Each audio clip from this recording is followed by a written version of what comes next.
partir de agora você está convidado a acompanhar conosco uma conversa com o senador Dário Berger. E o nosso tema, os nossos temas, na verdade, foram temas do pronunciamento do senador e têm sido também temas recorrentes aqui no programa Argumento, que são os direitos trabalhistas no governo Temer e a reforma política. São dois temas que geram reflexão polêmica aqui na casa e que estão no horizonte aqui desse cenário político. Após as eleições, a expectativa é que se trabalhe mais profundamente esses temas. E é sobre eles que conversamos agora com o senador Dário Berger. Não é isso, senador? Tá certo? Tá certo. Eu acho que são dois temas importantes que precisam ter uma definição urgente, né? Sem as quais nós vamos continuar como estamos. E não é isso que nós queremos e muito menos o que a sociedade espera de nós. O senhor falou no seu pronunciamento, o senhor lembrou bem que as nossas leis trabalhistas, por exemplo, elas já são leis que têm um certo tempo já de existência. E toda essa dinâmica do mercado de trabalho e a realidade econômica e toda a conjuntura já é um cenário muito diferente do que da época da consolidação dessas leis, né? O que o senhor acharia importante na questão dos direitos dos trabalhadores que pudesse ser atualizado e que ajudasse, inclusive, na geração de mais empregos? Eu acho que o mundo está mudando muito rapidamente. E conceitos que eram consolidados há 10, 20, 30 anos atrás, hoje já não tem a mesma efervescência, vamos dizer assim. Nós precisamos acompanhar esse desenvolvimento, esse crescimento, esse novo tempo que se estabelece, porque a vida se renova cada dia. E com a renovação da vida se renovam os conceitos. E, na verdade, o que a gente pode ver é que o Brasil é um país com conceitos antiquados e ultrapassados. O setor público, notadamente, não atende mais os anseios, os desejos e as esperanças do povo brasileiro, que é um setor que é muito caro, custa muito e oferece muito pouco. Então, na verdade, as reformas são iminentes, sem as quais nós vamos continuar propagando, vamos dizer assim, desesperança, desinteresse das pessoas pela política, e eu acho que nós precisamos agir rápido. O presidente Temer tem uma grande oportunidade nas mãos, e um presidente da República, na minha opinião, ele tem que ser o protagonista principal das mudanças. Ele, na verdade, ele tem que ser o indutor, o promotor da construção de um novo tempo, né? Ele precisa liderar isso. Nós precisamos ter um líder para isso. E, evidentemente, que, através dessa liderança, fazer as reformas mínimas necessárias para que nós possamos estabelecer um novo paradigma de relação entre a sociedade brasileira e os parlamentos brasileiros, que no nosso caso é o Senado Federal. Aí estamos na reforma política, né? Então, a reforma política, eu mais do que ninguém conheço isso na prática. Porque uma coisa é a filosofia, é a retórica, e a outra coisa é você sentir na prática. Eu fui prefeito durante 16 anos, então eu já fiz 5 eleições majoritárias, com todos esses 30 e tantos partidos. E, notadamente, tem partidos que têm um viés ideológico muito antigo. Eu destaco, inclusive, o PCdoB, que acho que é o partido mais antigo do Brasil. Embora seja pequeno, mas representa um segmento importante da sociedade e que merece essa reflexão nesse momento. No entanto, você cria partido hoje como você cria qualquer outra coisa. Quer dizer, isso não pode acontecer. E aqui no Senado Federal tem líder dele mesmo. Uhum. Quer dizer... Líder sem bancada de um. Eu sempre entendi o seguinte, se você é líder, você tem que liderar alguém. Você não pode ser líder de você mesmo. E, invariavelmente, nós agora estamos prestes a ter uma sessão do Congresso Nacional. E lá você ouve, você escuta os mesmos discursos dos mesmos líderes que não tem nenhuma representatividade política e partidária. E isso tem que acabar, não é possível. E as sessões, elas se repetem, os discursos são os mesmos, eles são repetitivos, a gente não avança e as sessões terminam 4, 5 horas da manhã, quando a gente já sabe o resultado de toda a discussão daqueles problemas e daqueles vetos. Isso não é possível. Francamente, o que nós precisamos no Brasil é de menos discurso e mais trabalho, mais ações, entendeu? Entendi. Discurso é bom, mas desde que ele seja objetivo, prático e que seja cirúrgico para que a gente possa enfrentar as dificuldades do dia a dia. Que ele esteja atrelado a uma ação. E o que o senhor acha de mais importante da reforma política? Seria a redução dos partidos? Seria uma cláusula de barreira? Uma coisa que... Redução não digo na existência de partidos, mas na atuação deles no âmbito legislativo, por exemplo? Eu acho que no mínimo 2 alterações são fundamentais. Primeiro, fim das coligações proporcionais. Quem quiser ter representação política tem que formar time, tem que formar base, tem que disputar a eleição e se tiver a preferência do eleitorado, aí representa a população. Então, fim das coligações proporcionais. Quem tiver time, quem tiver militância, quem tiver apelo da população, efetivamente sobrevive.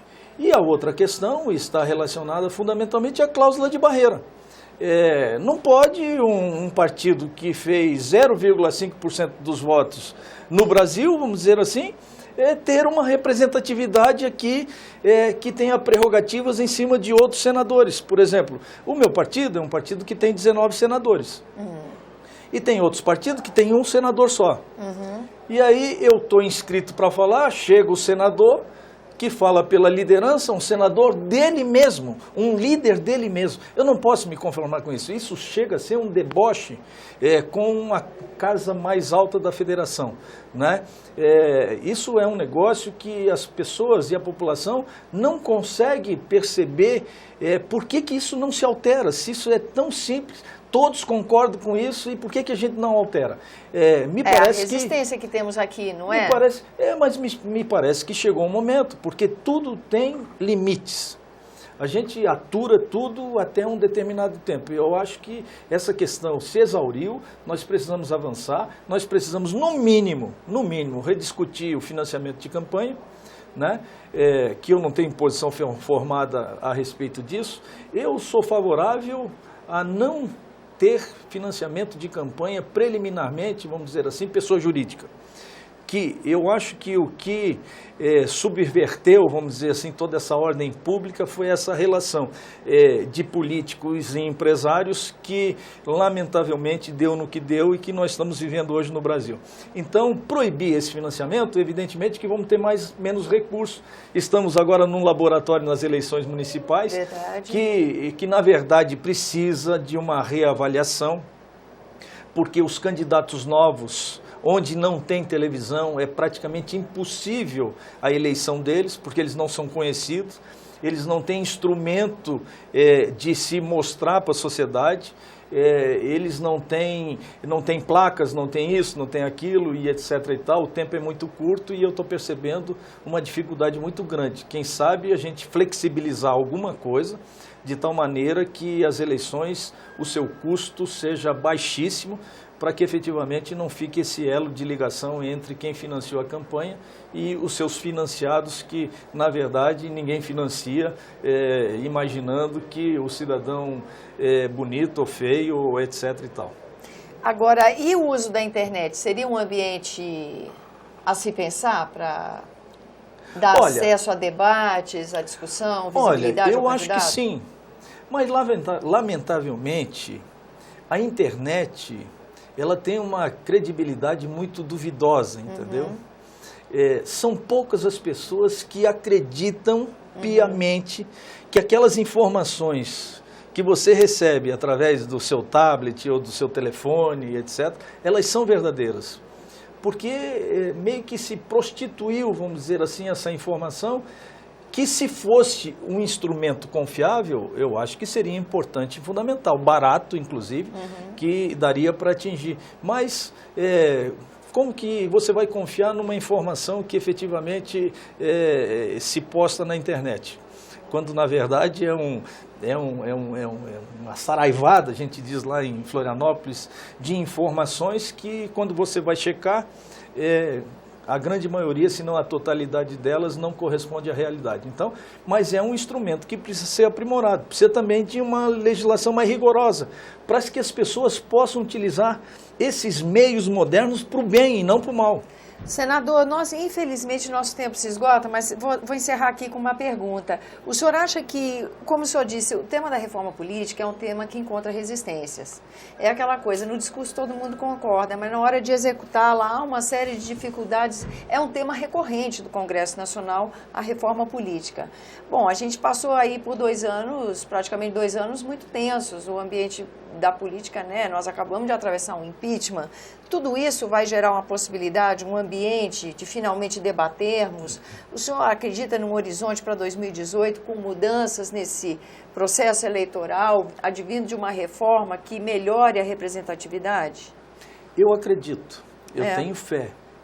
Precisamos acreditar, nós precisamos fazer as alterações. Nós precisamos modernizar o Brasil.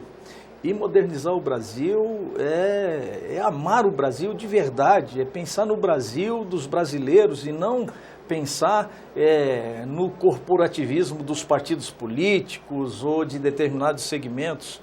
Ou nós mudamos essa filosofia, ou então nós vamos fazer mais do mesmo que sempre fizemos.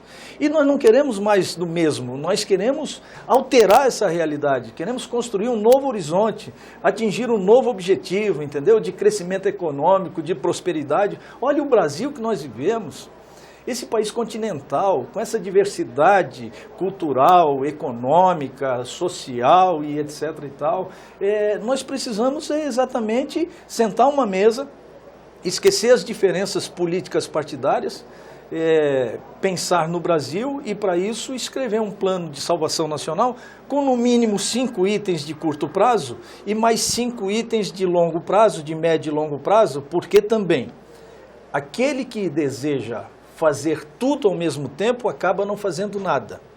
Então, nós precisamos estabelecer prioridade. Eu tenho mencionado que a prioridade do Brasil hoje está relacionada à taxa de juros, que corrói o padrão de vida da maioria das empresas e das famílias que não têm crédito, né? Outra questão fundamental é a questão relacionada, além da taxa de juros, outras questões que na essência é a reforma da Previdência, que consome praticamente todo o déficit fiscal que nós vivemos hoje. Se nós reformarmos a Previdência e zerarmos, nós zeramos o déficit fiscal.